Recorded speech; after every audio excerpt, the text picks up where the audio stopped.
Alright guys, hey, this is what we're going to do. I'm making this video for a fellow dog trainer here on YouTube.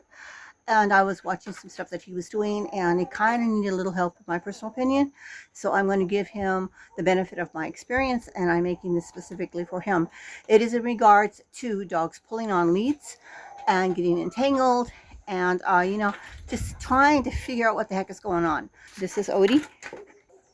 Right here, notice that I have two collars on him. This one here mainly is just for ID and general purposes. But this one here, see there, it is metal. It's a fairly heavy duty collar. And this collar here is what I use when I am working with him. Here is what I personally use. It is a 3-foot professional dog lead. And it is specifically for training. And this guy obviously knows what we're going to do. Now watch the difference.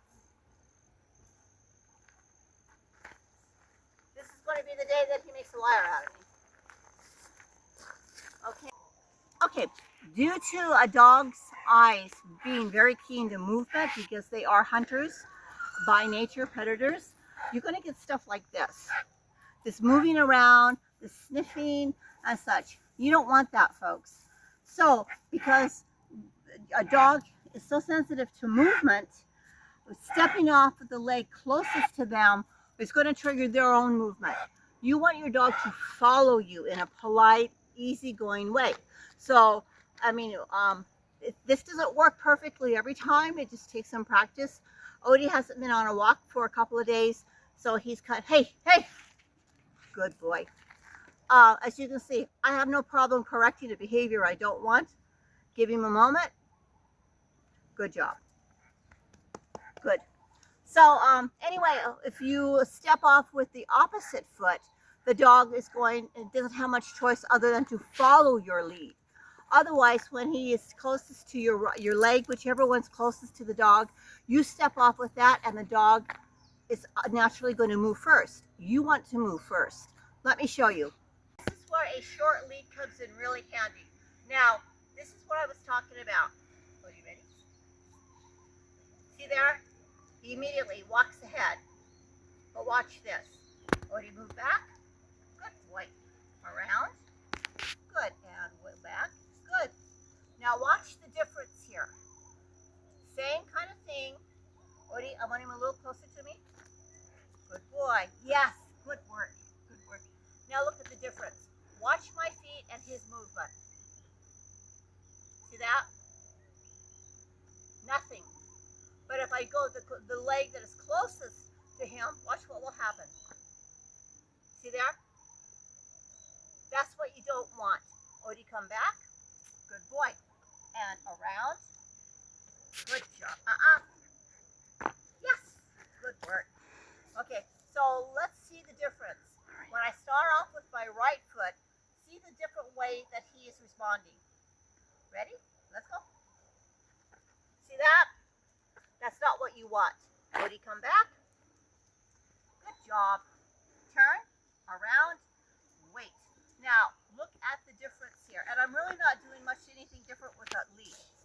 Now watch this. Odie, move back. Good. Here we go. See that? He's hesitating. You want him to hesitate. Move back. And here we go. See the difference?